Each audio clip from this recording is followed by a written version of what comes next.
He fights with missiles.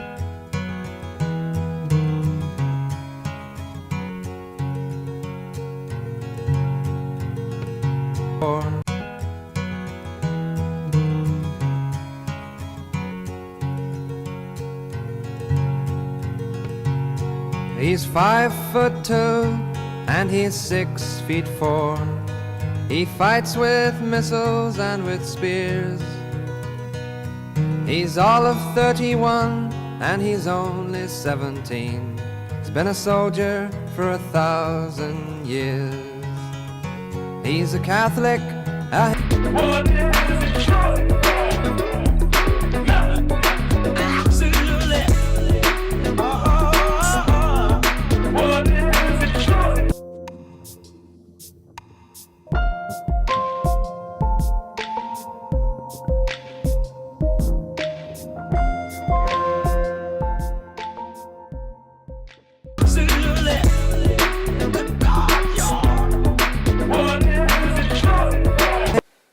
This reporter, Sam Melton, White Eagle, I'm back with you. We have another Just Say No's news update. Hello and welcome back to the Electronic Intifada's live stream for Thursday, July 30th. Thank you for tuning in. I'm Nora Barrows-Friedman here with my colleagues John Elmer and Tamara Nassar. Ali Abunima and Asa Winstanley are away this week. It's day 1028 of Israel's genocide in Gaza. Coming up, lawyer Craig Mokhiber will examine the political nature of the escalating attack on the International Criminal Court and on prospects for accountability for Israel's genocide. We'll also talk about his latest article challenging the constant demand that Palestinians and their supporters affirm, quote, Israel's right to exist. Later on in the show, John will report on the battle damage at U.S. bases across West Asia that has been revealed by satellite imagery following the latest exchange of fire between Iran and the U.S., and Yemeni forces blockade the Red Sea and target Saudi oil infrastructure. And just a quick note, after today's show, we'll take a 2-week break, returning for a regularly scheduled live stream on August 20th. And of course, all of our coverage will continue on electronicintifada.net. But first, let's take a look at the news. Here's a brief summary of some of the latest developments this week in Palestine and Lebanon. Israel is escalating its attacks on Palestinians as the so-called Yellow Line pushes west, expanding the death zone in Gaza, and as Israeli lynch mobs and soldiers enact pogroms in the West Bank with absolute impunity. Israeli warplanes struck a tent sheltering displaced people in the Mawasi area of Khan Yunis earlier in the morning on Thursday, according to local reports. 2 Palestinians, one of them a child, and several wounded individuals arrived at Al-Aqsa Martyrs Hospital, medical sources told the Wafa news agency. In a separate strike, Israel killed a child and wounded several others in an attack on a residential apartment in central Gaza. The victims were also transferred to Al-Aqsa Martyrs Hospital in Deir Balah. Sources said that 6 Palestinians were wounded, 1 critically, when Israeli warplanes targeted an apartment building near Al-Mamuniya school in the Rimal neighborhood west of Gaza City. On Wednesday evening in Gaza, Israel killed 2 Palestinians in separate drone strikes, according to the local Wafa news agency. An Israeli drone targeted an intersection in the Rimal neighborhood of Gaza City, killing 1 and injuring several others, and medical sources at Nasser Medical Complex in Khan Yunis confirmed that 1 person was killed and others were injured in an Israeli drone strike in the Mawasi area. Israel also carried out a strike on the Shati, or beach, refugee camp west of Gaza City, destroying residential buildings. The Cradle posted a video of an enormous explosion on a family's home. At least 1 Palestinian was killed and 22 were wounded in an Israeli attack on a phone charging point in the middle of the Balata market in the Nuseirat refugee camp in central Gaza on Tuesday. Also, Israeli soldiers shot a man in the back in the northern city of Beit Lahia in an area close to the so-called Yellow Line. Reporter Mahmoud Sobeh filmed paramedics attending to the victim and loading him into the ambulance. The Anadolu news agency reported that Israeli military vehicles opened fire on a camp for displaced people east of Deir Balah in central Gaza, injuring 3 Palestinians, and 5 were injured by Israeli military gunfire targeting a separate displacement camp west of Khan Yunis. Also on Tuesday, Israel targeted the Dar al-Muqattaqin mosque in Gaza City. Filmmaker Osama Alashi filmed the moment of the attack. A correspondent for Anadolu reported that Israeli fighter jets struck the mosque, which is located near the YMCA in central Gaza City, completely destroying the building. The strike also destroyed tents housing displaced families and caused extensive damage to nearby homes and civilian property. According to Anadolu, hundreds of Palestinians were left without shelter following the attack, amid widespread destruction in the area. Gaza's Ministry of Endowments stated that almost all of Gaza's 1,275 mosques have been either completely destroyed or damaged in the last nearly 3 years of Israel's genocide. On Monday, Israel killed a Palestinian in a drone strike near the Hira Mosque in the northern city of Jabalia, and another person identified as Mohammed Islim was killed south of Deir Balah in central Gaza in a separate strike. Israel assassinated high-ranking civil police and security personnel over the weekend. On Sunday, in a so-called double-tap airstrike, Israel targeted the director of the Internal Security Service in Gaza's Central Governorate, 44-year-old Colonel Wa'el Musa al-Ladawi, along with Major Ramez Tawfiq Abu Zurek, 49, while they were driving in a car in Deir Balah. This came just a day after Israel assassinated the police chief in the North Gaza Governorate. 54-year-old Brigadier General Abdul Nasser Mohammed al-Muqadma was killed in a targeted airstrike in Gaza City on Saturday. Gaza's Interior Ministry said that these assassinations represent, quote, a deliberate continuation by the occupation to target key components of police operations with the aim of spreading chaos in the Gaza Strip. Since the so-called ceasefire agreement came into effect in October 2025, 55 police commanders, officers, and personnel have been killed in direct attacks by the Israeli occupation army, targeting police headquarters, patrols, vehicles, and personnel. Also on Saturday, local reports said an Israeli attack in the Zaytun neighborhood of Gaza City killed a man, Suhail Haji, and 2 Palestinians, Amr Manar Abu al-Rish and Najla al-Sharif, were killed in an Israeli drone strike on the roof of a house in Khan Yunis. 1 Palestinian was killed and others were wounded in an Israeli drone attack on a tent for displaced persons in the Mawasi area of Khan Yunis. Reports of Israeli shelling and shooting resulting in injuries in areas in and around the Nuseirat refugee camp were also recorded by local media on Saturday. The Israeli army used drones to bomb an area just outside the gates of Al-Aqsa Martyrs Hospital in Deir Balah. Closed-circuit TV footage shows the moment when a nearby journalist's tent was rocked by the explosion. Al Jazeera's Tarek Abu Azoum was there and described the scene. Israeli military struck a target nearby Al-Aqsa Hospital. We were in journalist tents and it seems that there is another explosion now. The Israeli military struck the gate of Al-Aqsa Hospital right now. We are trying to reach closer to see what is happening there. It's the gate of Al-Aqsa Hospital that has been struck at the moment. People are really wounded now. This is an elderly man who has been injured. And here we can see that a group of civilians have been hit in this small shop here. Drones are still hovering at the sky, over the sky right now. And on the ground, we can see that a group of Palestinians have been wounded. And now they are waiting to be evacuated by civilians to Al-Aqsa Hospital. This has been one of the bloodiest days here in central and northern Gaza. The Israeli military has been raising up and scaling up the scale of attack, and civilians are trying to evacuate the casualties from this side. This is the gate of Al-Aqsa Hospital, and here these are shops where people usually buy their needs and journalists gather.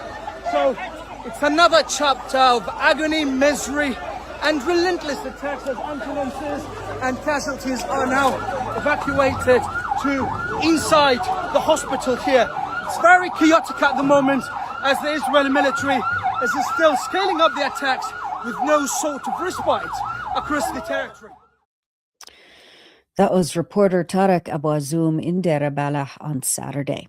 Israel is continuing to expand its extermination zone in Gaza as reporters and field researchers documented the so-called yellow line moving further westward yet again this week. The United Nations Humanitarian Office stated on Tuesday that its partners received reports of more than a dozen families who were newly displaced in eastern Gaza City.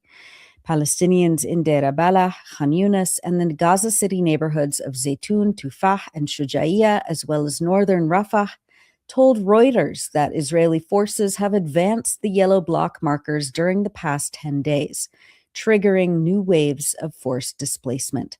At least 7 people interviewed by Reuters said residents in some affected areas, quote, received warnings via text messages or drone-mounted loudspeakers before leaving once again. Our contributor Mohammed Assad took these videos of massive displacement shelter camps in western Gaza City, which remain overcrowded without basic infrastructure and confined by Israel and the West to a constantly shrinking space.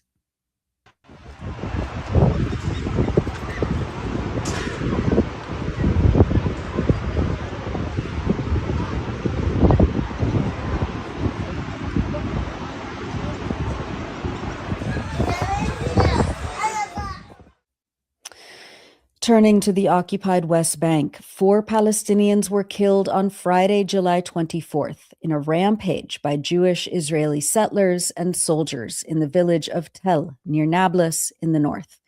Dozens of Israeli settlers from the nearby colony of Havat Gilad carried out a pogrom in the village, trying to break into homes and opening live fire on Palestinians who amassed to defend themselves and their properties from the invading lynch mob.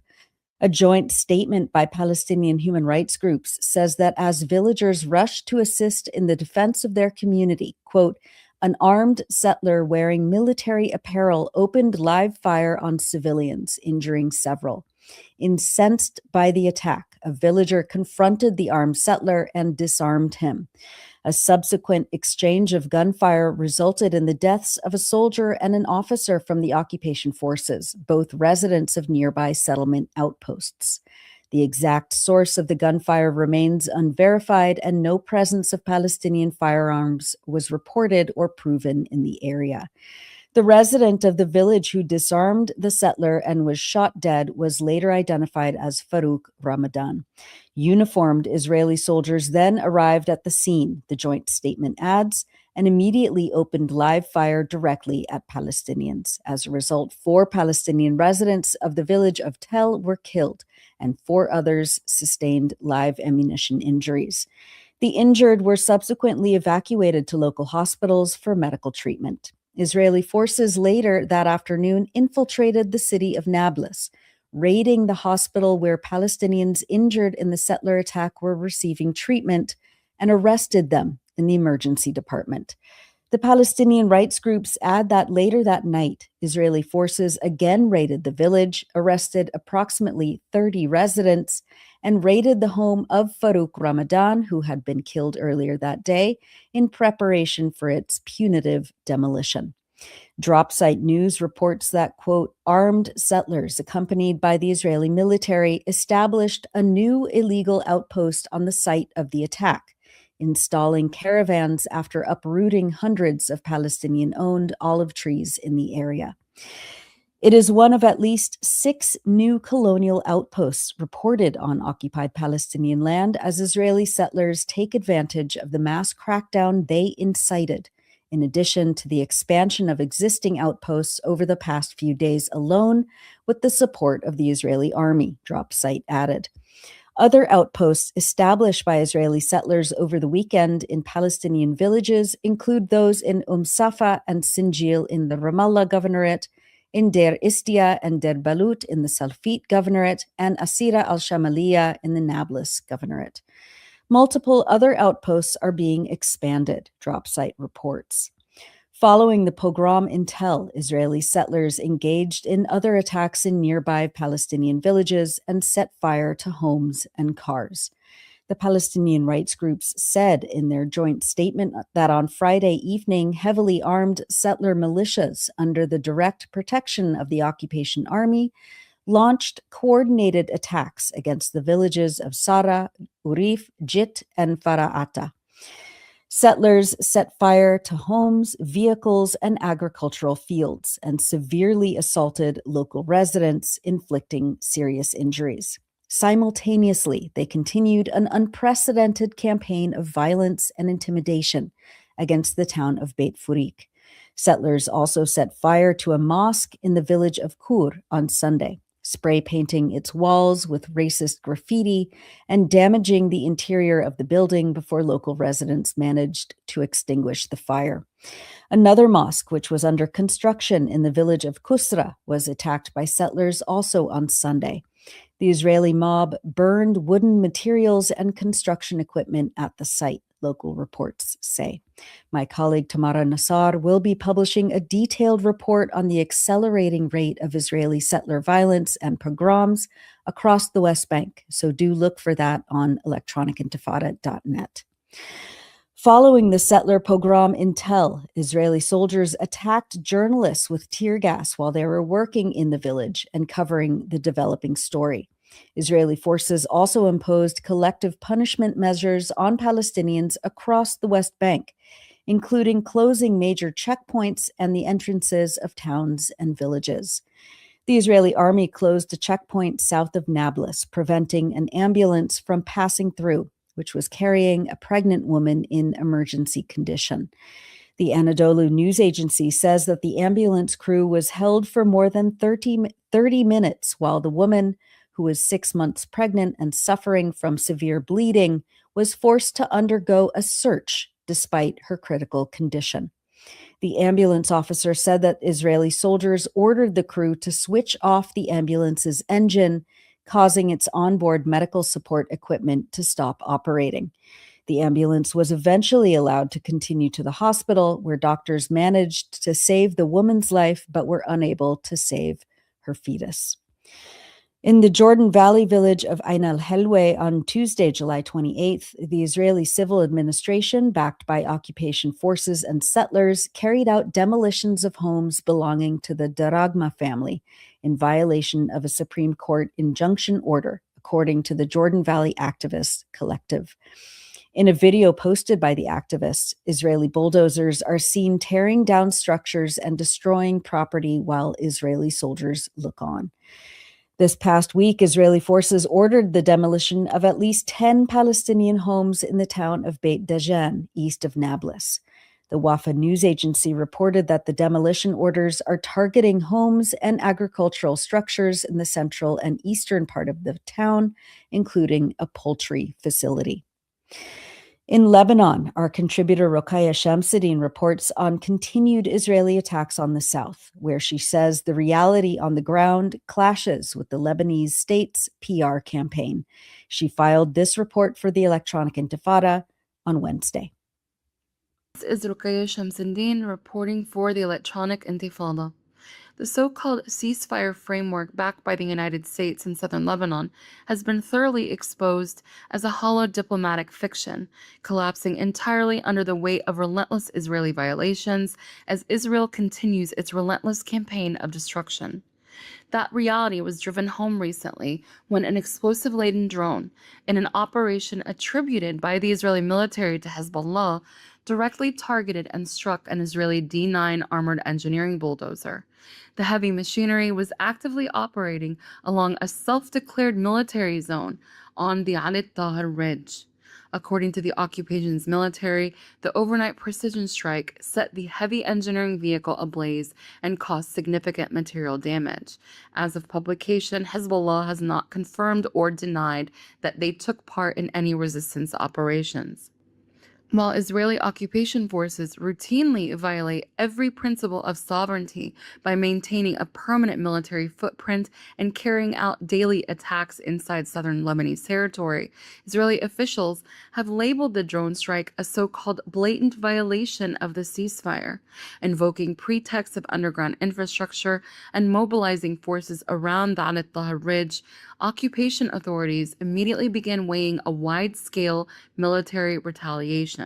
This escalation is part of a broader, ongoing campaign of violence targeting southern Lebanon. Israeli occupation forces have launched intense and concentrated artillery shelling against Nabati al-Fawqa, firing from occupation positions near Kfar Killa. Then there is heavy artillery and explosive demolitions, which have targeted residential neighborhoods and outskirts in places like Markaba and the Marjayun district, which have sparked fires and reduced homes to rubble. Meanwhile, other attacks and provocations have continued to plague towns across the south, including sound bombs dropped over Mansouri and Sur, alongside unceasing reconnaissance flights over Beirut and its southern suburb. The flashpoint on the al-Tahrir Hills and the relentless shelling of towns from Kfar Killa to Markaba underscores the stark reality here on the ground, revealing that Israel refuses to halt its aggression or withdraw from Lebanese territory. As southern Lebanese communities face persistent bombardment and encroachments into their land, the latest developments demonstrate that the occupation's ongoing incursions are actively driving the region toward renewed confrontation.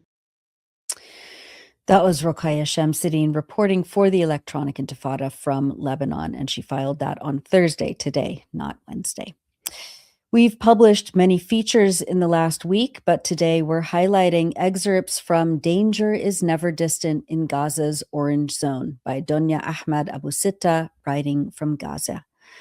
Since the genocide began, Donya writes, I have kept a diary of my countless displacements, but after the first 10 moves, the entries all seemed pointless and repetitive. October 11th, 2023.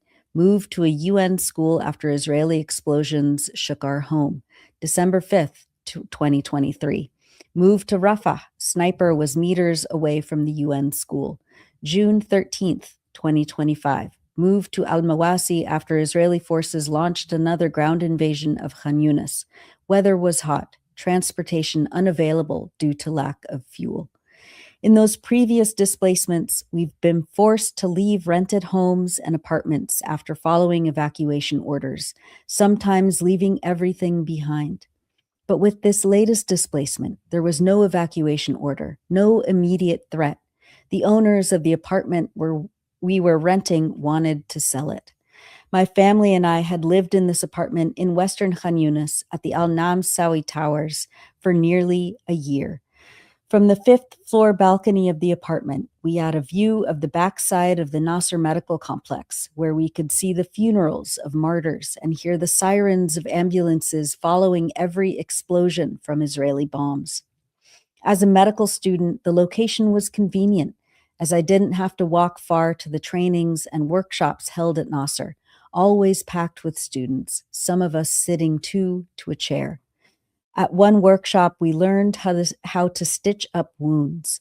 We didn't have enough stitching kits, so we shared, and I later practiced at home. Our move-out date approached, and we still hadn't found a new place to live. For weeks, every member of my family joined in the search. We asked residents and questioned shop owners about potential homes. We also called friends for help and looked on Facebook pages, but to no avail. Finally, we decided to look further afield. A friend of my brother Hassan told us about a place near the Abu Hamid roundabout in Khan Yunis. The owners of the place had been his neighbors before the genocide. Yet there was one problem. The home was located in the so-called Orange Zone, an area that is adjacent to the occupation's yellow line. The Orange Line has been drawn up this year amid Israeli moves to increase the proportion of Gaza which it fully controls. On May 29th, Benjamin Netanyahu, Israel's prime minister, announced that he had instructed the military to expand its direct occupation so that it covers 70% of Gaza's territory. Everything behind the yellow line, homes, agricultural land, and everything in between, is off limits to us. Still, we had no choice. We had to be out of the house. We immediately got to work preparing for the move. Opposite our new home, a 3-story apartment building, is a small supermarket, and a little farther ahead is a prayer tent. On all other sides are ruined houses and piles of rubble. Our new house did not seem entirely like a house. To be more precise, it was a collection of concrete columns enclosed mostly by tarps instead of walls. My brother Hassan had repaired some of the walls, though they were still damaged. Inside was a living room, a bedroom, a kitchen, a bathroom, and a balcony that slanted more than the Leaning Tower of Pisa. Anyone standing on it would be likely to fall from the second floor to the ground. That first night, my mind traced over my worst memories of the genocide, such as when an occupation sniper was near our home in the Al Amal neighborhood in Khan Yunis, and we were forced to avoid windows to crawl on the floor.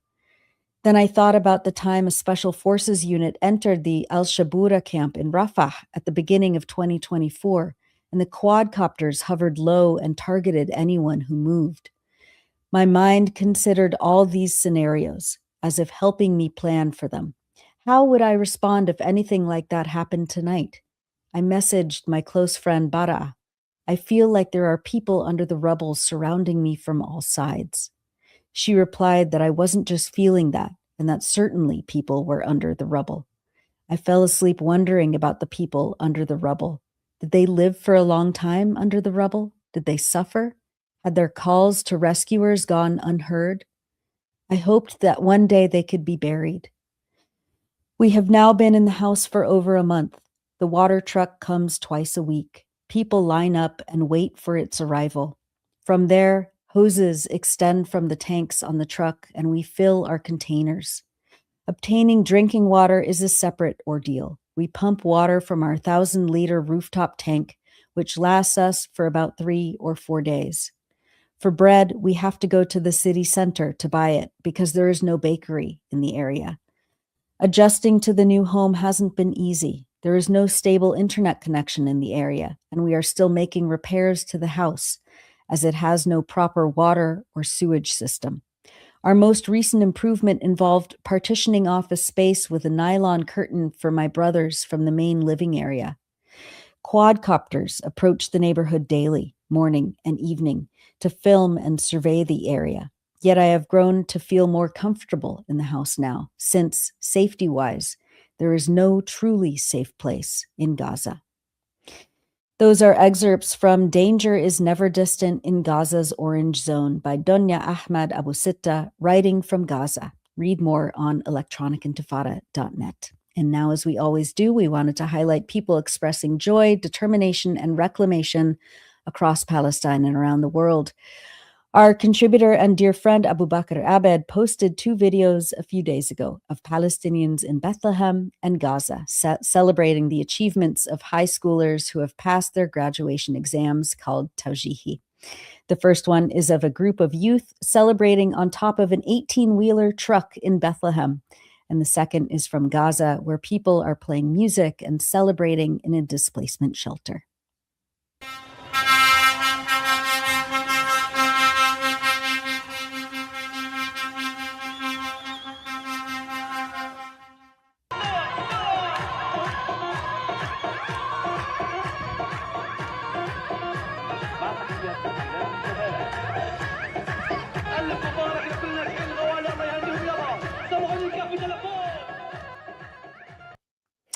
Mabruk for all the Tawjihi exam passers in Palestine. And that's it for the news roundup. As always, go to electronicintifada.net for much more, especially to read our new features by our brave writers in Gaza.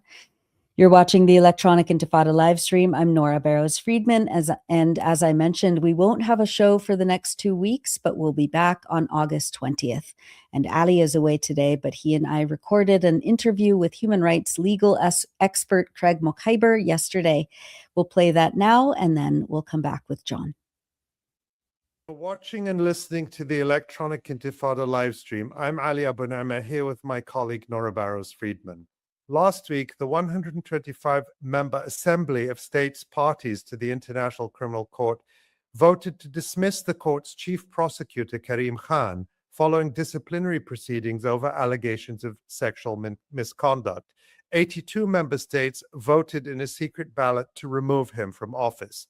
The vote came even though a panel of 3 senior judges appointed by the ICC's governing body concluded in March that the UN investigation did not establish misconduct or a breach of duty under the applicable rules.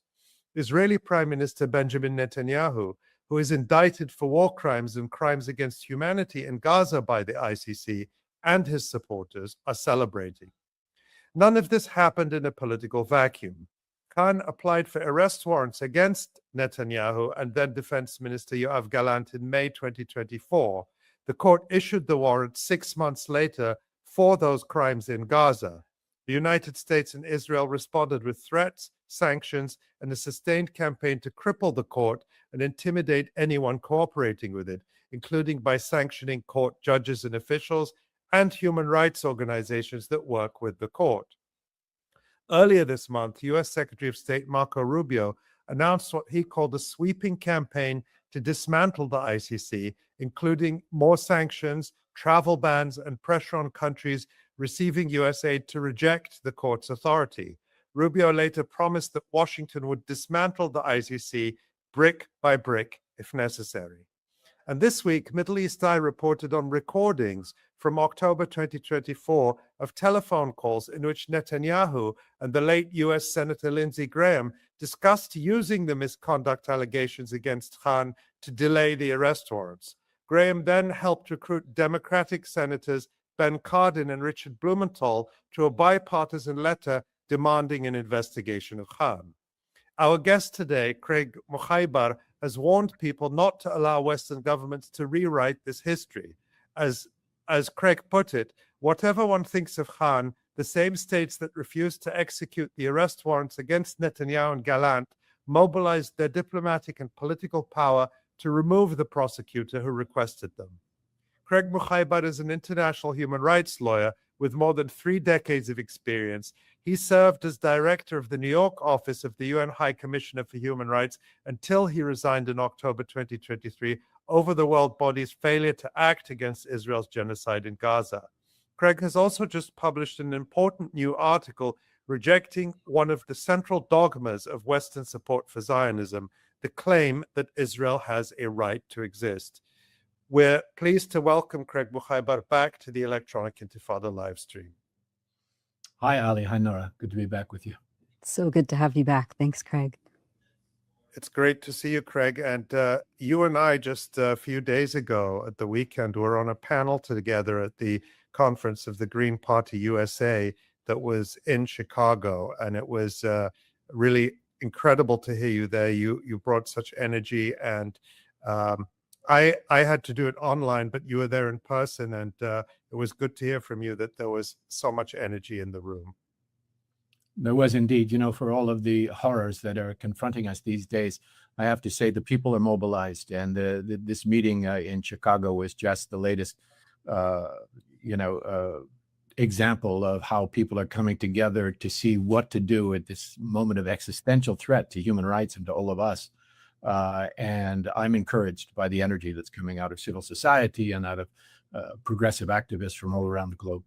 Yeah, thanks. And we were, of course, joined by the one and only, the inimitable Medea Benjamin of Code Pink. So it really was a great event. Craig, let's begin with the dismissal of Karim Khan, the ICC prosecutor. Allegations of sexual abuse or workplace misconduct should always be taken seriously, whoever the accused is.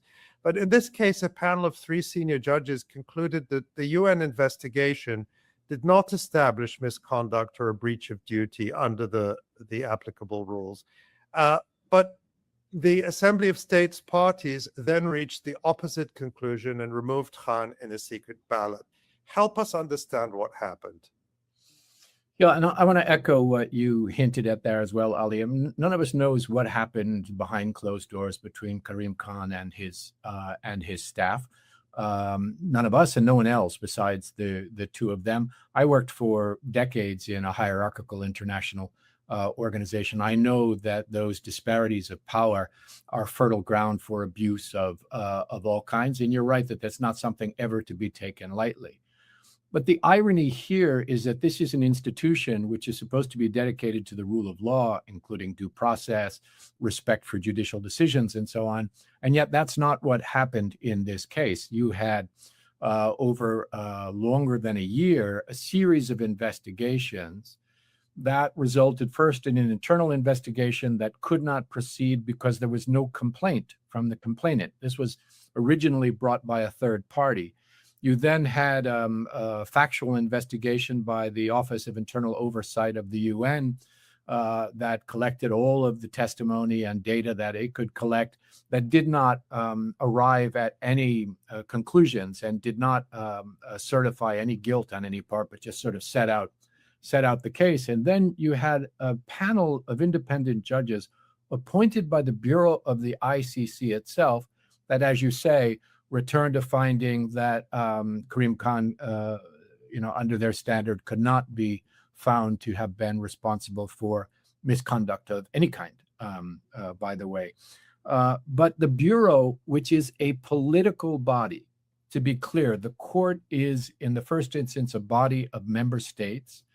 The Bureau and the Assembly of States parties are political bodies made up of countries, not of judges, not of independent experts, but of politicians, of diplomats, right?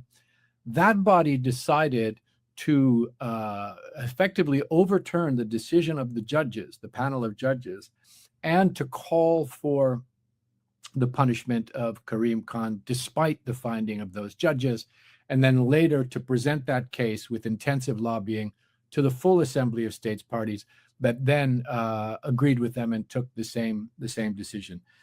So a couple of things here that are very disturbing. One is all of this is happening in the context of a brutal campaign by the United States and Israel, by their intelligence agencies, by their politicians, by their proxy groups to destroy Karim Khan, the ICC judges, and the institution of the ICC itself. And as you know, as you've said, Marco Rubio has now announced publicly that they are now shifting into high gear for the purpose of dismantling the International Criminal Court. All of this being done because the court had the audacity to issue warrants for arrest for Benjamin Netanyahu and Yoav Gallant for crimes against humanity in the context of the ongoing genocide in Palestine. ICC member states, from the West in particular, have throughout this period, before the indictments, the arrest warrants were issued, pressured the court not to do so. Since it has those warrants have been issued, they have been actively working to punish the court and the prosecutor for having done so. And none of them have done anything concrete to meet their legal obligations to execute the warrants against Netanyahu and Gallant. And when you see the absolute absence of energy and investment on the part of the ICC member states that voted to punish Khan, the absence of any energy put into holding Netanyahu and Gallant accountable and executing the warrants, and by the way, many of them having been complicit in the crimes being perpetrated by the Israelis, and then the intense diplomatic effort to quickly punish Khan in a case where a judicial panel had cleared him, then you have to say that there's something terribly irregular that is happening here. And I think most watchers of the court have recognized this. The debate, I think, is between those who see this as entirely irregular and therefore a part of this broader campaign to discredit and ultimately destroy the court. And those who say, yeah, this is all terrible, but Khan is not a credible prosecutor anymore, so he should be shoved aside. Now, the problem here with that second view is that I don't see any possibility in hell, which is where we are these days, of the member states, the states parties of the Rome Statute of the International Criminal Court, of allowing a new prosecutor to be appointed who would have any chance at all of actively seeking to hold the Israeli regime and its perpetrators accountable. It took Karim Khan a very long time to act on this file. He only did so because of public attention and public pressure, where you had a live stream genocide going on, and he finally then found the courage after a series of steps to insulate himself. He had fought by bringing in external legal experts to first do a report and so on, by including some Palestinian indictees as well. He did everything he can to try to insulate himself. It didn't work because he had been warned not to take this action, and he took it. In the meantime, you have unlawful U.S. sanctions on the prosecutor, on the judges of the ICC, on non-governmental organizations cooperating with the ICC, including the most prominent Palestinian human rights organizations like Al-Haq and Al-Mazan and the Palestinian Center for Human Rights, all of them suffering under unlawful U.S. sanctions imposed on them in order to defend Israeli impunity. And now Marco Rubio announcing that he intends to ratchet up the attack on the court until it is dismantled. And we've seen in recent days countries that are states parties to the Rome Statute that are under the thumb of the U.S., countries like Venezuela and Chad so far, announcing that after conversations with the U.S. State Department, they are withdrawing from the court, another front in the effort of the State Department to dismantle the court on Israel's behalf. So I will just close where I started, which is I don't know what happened between Karim Khan and the person who has brought allegations against him. Nobody else does, not the Bureau, not the Assembly of States Parties, not those attacking Khan.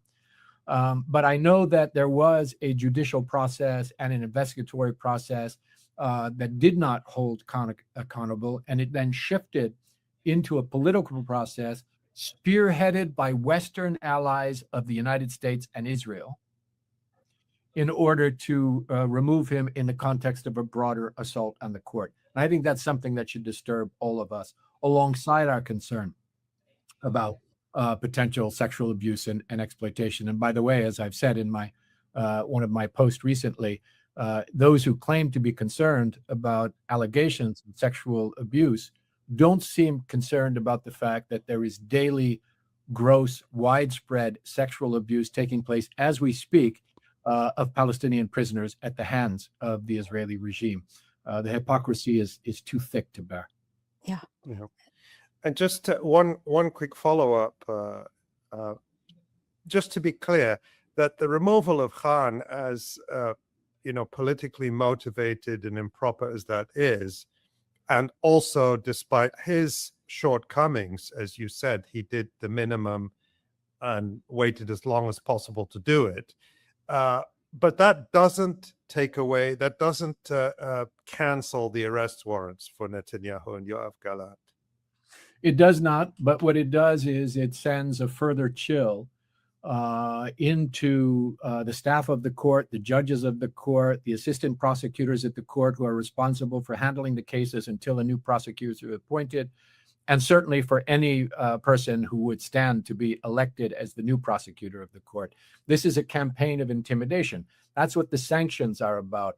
We see an absolute rejection of the rule of law. The imposition of these sanctions is a violation of international law. It's also an act of obstruction under the Rome Statute, prohibited by Article 70 of the Rome Statute of the International Criminal Court. These are unlawful activities designed to intimidate people. When you see what Francesca Albanese is suffering under sanctions because of her cooperation with the court, when you see what those judges and prosecutors and NGO representatives are suffering, where they can't have a bank account, they can't access their health insurance, they can't rent a hotel room, they can't collaborate with other human rights defenders in the sharing of information. When you see what they're going through, you realize that that is intended to send a message to anyone who would dare speak the truth when it comes to the atrocities of the Israeli regime. So those warrants still stand. The case is still open. The court is still obliged to proceed, but the terror is real and it's only going to increase over time. And yeah, Ali just did an interview with Omar Shaker of Dawn and Tariq Raouf of Taxpayers Against Genocide, talking about the fact that U.S. citizens can face up to 20 years in prison for sharing evidence of Israeli war crimes with the ICC. So it is a full spectrum attack right now. Craig, you mentioned Marco Rubio's promise of a full-scale campaign to dismantle the ICC, and of course what's happening with Venezuela and Chad, announcing their withdrawal from the ICC because of U.S. pressure, and this now subservience to U.S. imperial power, especially when we look at what's happening in Venezuela right now. The question is, can the ICC as a body survive this campaign in any meaningful form? And what could the court, along with its 125 member states, the European Union, and the UN General Assembly, do right now if they were genuinely prepared to defend it? And also, what comes next after Karim Khan? Someone else is appointed. Can we expect someone like Itamar Ben-Gvir to now be the chief prosecutor, or what's the system in place right now? Well, you can bet that every power in the hands of the U.S.-Israel axis and their allies is being deployed now to try to make sure that pending the total destruction of the court, which is their ultimate goal. And by the way, not just of the International Criminal Court, this is a broader campaign of buttressing the impunity of the Israeli regime, in which the US and Israel are working together to dismantle the rule of law more broadly. Not just the ICC, but pressure on the International Court of Justice, attacks on UN human rights mechanisms, rapporteurs, the Human Rights Council itself, withdrawal from international institutions, from the World Health Organization to UNRWA, alongside the murder of UNRWA staff by the Israeli regime. Another key tactic that they're using is the perpetration of the highest crimes of international law in public, under broad daylight, to send a message that even those crimes like genocide, like aggression, that are the highest crimes under international law, that they are not bound, that there is no international law. And so this is a full frontal assault, not just on the court, but on international law itself, in order to buttress the impunity of the Israeli regime, so that they can carry on their bloody campaign across Western Asia and beyond. Now, there are tools that exist in international law. Sadly, we've watched through 3 years of live stream genocide that has not been a red line for far too many. As I've said over and over again, if genocide is not a red line, there are no red lines, right? But international law has some tools. The Rome Statute itself has this Article 70 that allows them to criminally prosecute anyone who impedes, intimidates, or corrupts an official of the court, anyone who retaliates against an official of the court for doing their duties under the court. And the interesting legal aspect of this is there's nothing in Article 70 that limits its application to perpetrators from member states. So it doesn't matter if you've ratified it, you could see a case brought against you. Not that the court would have the power, or that its member states would take the action to arrest somebody for doing this, but you still could issue indictments, warrants, and so on, and get it on the record. And power shifts and changes, and governments shift and change, and we don't know who's going to be held accountable later. And I think that the court should take action under Article 70 against Israeli, U.S., British, and other perpetrators who have been actively working to obstruct the court. And in fact, when Khan was announcing the warrants against Netanyahu and Gallant, he had already been harassed and threatened by these powers. And in his announcement, he said specifically that they would not hesitate to use Article 70 to hold them accountable for attacking him. And that he said all attempts to impede, intimidate, or influence the officials of the court could be subject to Article 70 if that conduct continues. And that promises Article 70 includes a prison sentence of 5 years in prison for those sort of activities. Okay, so beyond Article 70, the ICC is an international organization. It has legal personality, which means it has legal rights. It could take legal action and adopt countermeasures to hold those perpetrators accountable who are attacking it while it's doing its job. And then thirdly, the court is located in a UN member state, which is the Netherlands, that is also a state party to the Rome Statute, to the International Criminal Court. And it is obliged to provide security and to defend the court. So anything that's done against the court effectively on the soil of the Netherlands solves the problem of jurisdiction. So in the same way that Israel has not ratified the Rome Statute, but can be held accountable for perpetrating crimes in Palestine, so it is that the US or Israel, even though they are not states parties to the ICC, committing what are crimes in the Netherlands would solve the problem of jurisdiction, and they could be held accountable. Now, it's unlikely that they're going to be arrested for any of these kinds of crimes. The US is heavily armed, violent, lawless in its actions abroad, as Rubio has openly and arrogantly declared in public. The ICC or even its individual states parties don't have any power to impose their decisions on the US, for example, by force. But those member states could come together, or even a core of them, to protect ICC judges and prosecutors. US and Israeli perpetrators could find themselves marked as fugitives from justice, as are Netanyahu and Gallant, who, by the way, have only been traveling to safe countries like the US since those warrants were issued. Their world has been made smaller as a result of these warrants. That could happen to those who are also engaging in threats and attacks on the court itself if enough of the member states came together to back that up. They could impose political and diplomatic costs as well on these perpetrators, which would result in further isolation of the U.S. on the world stage. And by the way, I want to say it's really important. Those 125 countries that are states parties, they are obliged to take these kinds of actions. It's their responsibility. It's their treaty obligations as having ratified the Rome Statute to do so. And so hopefully some of them could be prevailed upon to take account. The other thing that they could do is these sanctions, these terroristic sanctions imposed by the U.S. unlawfully on Francesca Albanese, on the prosecutor, on the judges, on the NGOs, and so on. States can take action to block the impact of those sanctions. The European Union has blocking legislation that could be activated to protect anyone who's been the subject of these unlawful sanctions and to allow them to be protected from persecution, to have bank accounts, access to their money, to function normally despite those sanctions. And so far, the European Union has done nothing to activate that blocking legislation to protect them, but they could do so if people mobilize to insist in European countries in particular.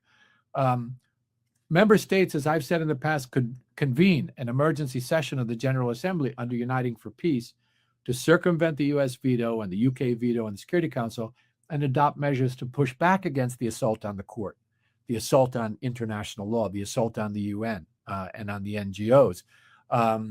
With just a modicum of political will, it would be possible to bring one of those Uniting for Peace mechanisms forward in order to adopt the necessary resolution to insulate people from these lawless actions by Rubio and his co-conspirators in all of this. So, I said in my article that this is not really new. This attacking on any mechanisms that can constrain fascistic power, such as that of the Trump administration, that's a part of the old game plan of fascists everywhere. It's what Mussolini did. It's what Franco did. It's what Hitler did, was to go after the judiciary and then dismantle those that couldn't be cowed, and then to put in place political tribunals in their place.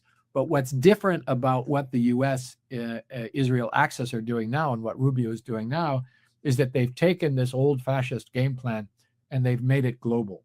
And they are absolutely committed to dismantling the nascent 80-year-old post-World War II legal system in its entirety for one purpose and one purpose only, which is to shore up Israeli impunity at a moment in history when that impunity had begun to crumble.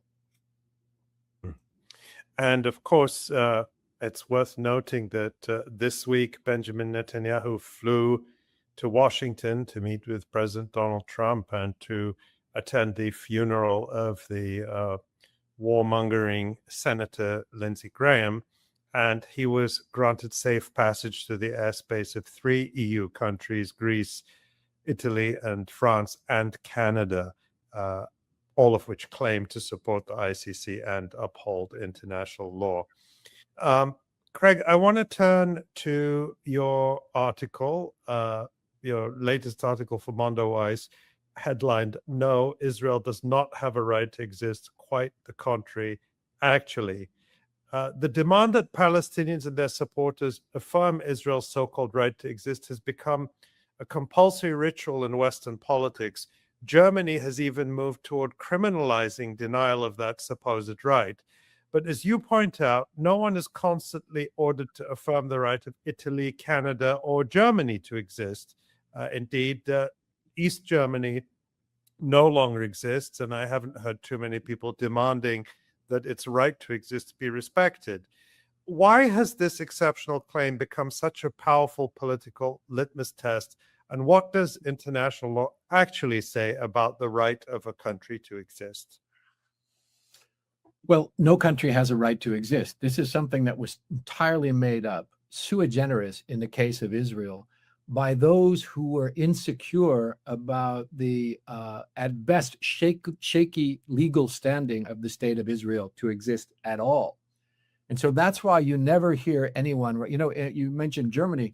In Germany, where they're now passing this legislation that denying Israel's right to exist can land you in prison, literally, for stating something, by the way, that is both true as a matter of fact and something that is also true as a matter of law, that Israel does not have a right to exist. So they are compelling false speech on behalf of this oppressive foreign regime. So, Germany takes it really, really to an extreme. And, not only are they passing that law, but currently already in German law, if you want to acquire German citizenship, you have to pledge that Israel has a right to exist. You do not have to pledge that Germany has a right to exist to get German citizenship, but you have to pledge that Israel does.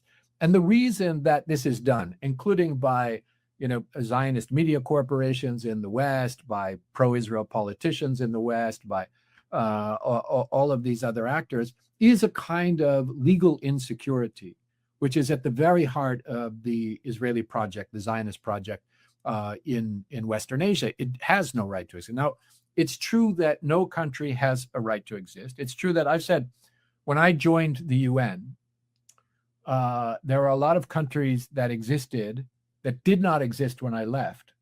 And there were a lot of countries that did not exist when I joined that later came to exist. So it's just, as a matter of fact, no country has a right to exist. But when you look at the Israeli case and you look at the foundations of the state and its conduct, you find that if you were to identify one of the 195 or so UN member states, countries in the world, there is no country in the world that has less of a right to exist, even a claim to statehood, than does the state of Israel, as a matter not just of morality, but as a matter of international law.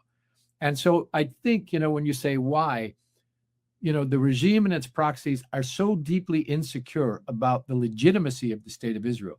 First, because of the way that it was founded.